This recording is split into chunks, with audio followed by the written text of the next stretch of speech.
knows that I've tried to. You said I was the only one. No one likes being lied to. You made this mess and left me with the pieces. Hey, salut la team, j'espère que vous allez bien. Bon, c'est Mathéo. Aujourd'hui, je fais une nouvelle petite vidéo de mes 2 mois sous testostérone. Je me suis dit sur le coup que ça servait pas à grand chose parce qu'il n'y avait pas trop de changements. Enfin, de mon avis, bien sûr. Attendez. Il faut aussi que je déjeune, hein, parce que je dois partir. Bref, du coup, comme il y a plein de monde qui me dit qu'il y a ça qui a changé, qu'il y a ça, ici, tout ça. Bref, bah du coup, je décide de faire une petite vidéo de mes 2 mois sous testostérone. Donc, let's go. Alors, le premier truc négatif que je trouve, c'est les boutons. Ouais. En général, j'ai souvent des boutons, mais pas sur le front.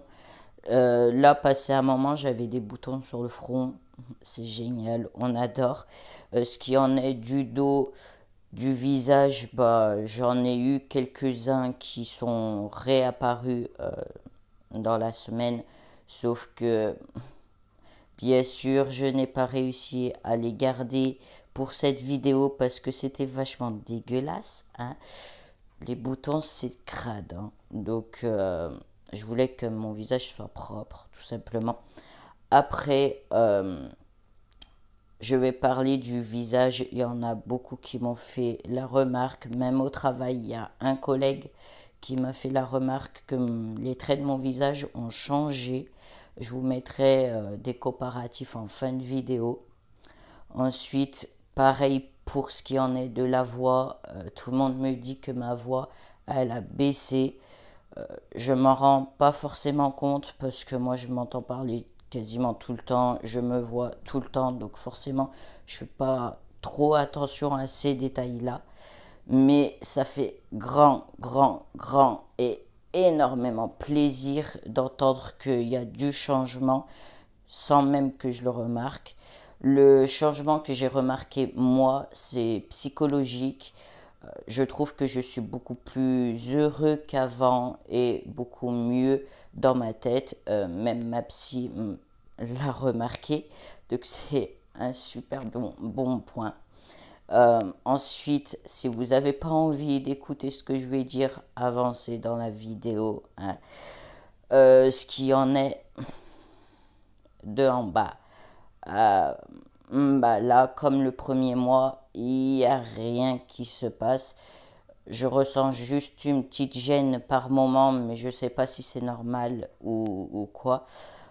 Passé un moment, je ressentais que ça me brûlait quand j'allais aux toilettes. Mais encore une fois, ça ne doit pas être le disclite qui est en train de pousser. Parce que sinon, ma femme aurait vu. Voilà. Ouais. Du coup, ce qui en est des poils.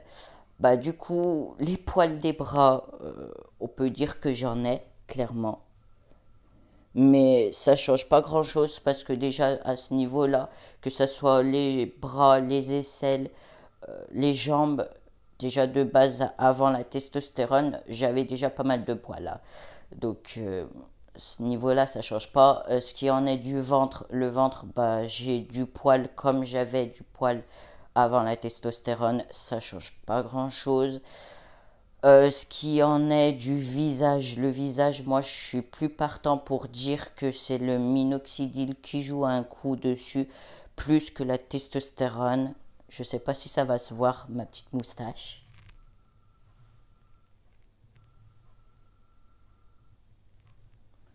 Et là, bah, sur les joues et sous le menton, moi je dis que c'est plus du duvet et qu'il n'y a que moi qui le remarque pour l'instant, mais que la moustache se voit de plus en plus et ça c'est vachement cool.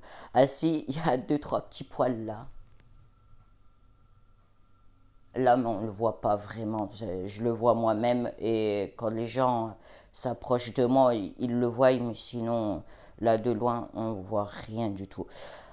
Du coup, qu'est-ce qu'il y a d'autre qui a changé? La musculature, apparemment, ça n'a pas trop bougé. Enfin, moi, je trouve pas, du moins. Après, j'ai l'impression d'avoir beaucoup plus de force qu'avant. Même mon chef, hier, bah, il était surpris. Oui, parce que j'ai repris le travail hier. Voilà, on adore. Bref, du coup, bah, ça me fait énormément plaisir. Ma femme aussi trouve que j'ai beaucoup plus de force qu'avant. Donc ça me fait énormément plaisir. Euh, un autre point, la pomme d'Adam. Ma femme m'a dit qu'elle se voyait de profil et chose que j'apprécie vraiment. Je vous montrerai une photo, enfin une vidéo bien entendu. Pareil pour le petit comparatif en fin de vidéo. Enfin non, type comparatif, il n'y a pas besoin de la voix parce que j'ai fait une vidéo dessus, donc ça sert à rien de rajouter. Du coup, qu'est-ce qu'il y a d'autre qui a changé? Oui, la fatigue.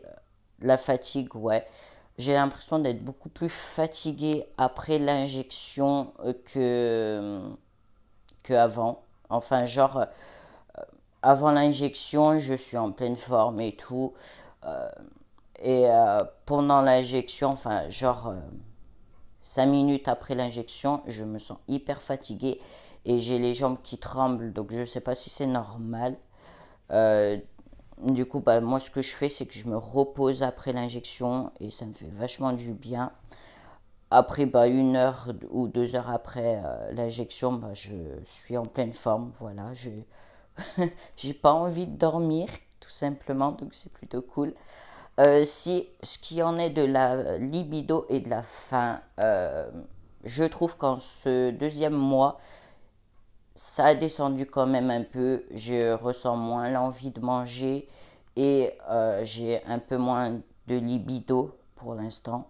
Donc c'est plutôt cool parce que ces 2 points c'était assez gênant par moment parce que surtout quand je suis à un rendez-vous ou que je suis à l'auto-école par exemple et que mon ventre commence à gargouiller ou non, ça va pas, non. Et puis pour la libido, la même chose, des fois quand je suis avec ma femme, il n'y a qu'avec ma femme, je précise que ça se passe, ce genre de choses. C'est chiant parce que des fois j'ai pas forcément envie, elle non plus, et du coup c'est pénible à gérer des fois, mais bon, ça va. Ce qui en est du torse, je trouve qu'il n'y a rien qu'à changer encore. Je pense que c'est beaucoup trop tôt pour que ça change à ce niveau-là. Mais j'ai toujours l'intention de faire ma mammectomie et je l'attends avec grande impatience. Mathéo, tu sais plus parler le français. C'est le matin, faut pas chercher. Le tribunal, bah du coup, parlons du tribunal. Euh, Clairement, ils sont dans l'inégalité. Ouais, la France est dans l'inégalité. On adore. Franchement, on kiffe. C'est génial. Du coup, sur le rendez-vous, comment ça s'est passé? Ils ne sont pas opposés. Mais bien sûr, on casse les pieds pour avoir l'attestation psychiatrique et l'attestation comme quoi je suis suivie par le planning familial pour ma transition. C'est génial. Après, on vient nous dire que nous, on est dans l'inégalité, tout ça. Bref, voilà, qu'on ne respecte pas les lois, mais eux ne respectent pas les lois en premier. Ça se passe comment en fait? Je sais pas. Je crois que je suis perdue dans la France. Je crois que je me suis trompée de pays, à mon avis. Mais je crois qu'il y a un souci quelque part. J'ai l'impression que l'État est encore pas mal transphobe. Et ça fait chier. Ouais, clairement. Du coup aussi par rapport au coming out, bah du coup mon père est au courant depuis 2 semaines, il est au courant. Et directement, il m'a appelé Mathéo. Bon, il m'appelle pas Mathéo parce qu'il a du mal, il m'appelle plus Mathéos. Ouais, Mathéos. Mais bon, ça c'est marrant des fois parce que voilà, Mathéos, ça fait plaisir quand même. C'est du Mathéo, voilà, c'est au masculin. Euh, et puis voilà. Si vous avez envie d'en savoir un peu plus, j'ai créé un livre sur Wattpad par rapport à ma vie, par rapport à ma transition, enfin ma vie. Je m'explique. Ce qui s'est passé pendant ma période d'adolescence à ma période de transition, bien entendu. Donc, si vous avez envie de jeter un œil là-dessus, c'est avec grand plaisir. Je vous mettrai le lien en description, bien entendu. Sur ce, bah moi je vais vous laisser la team. Je vous fais plein de gros bisous. Portez-vous bien, faites attention à vous, c'est très important pour moi. Sur ce, gros cœur à vous. Salut!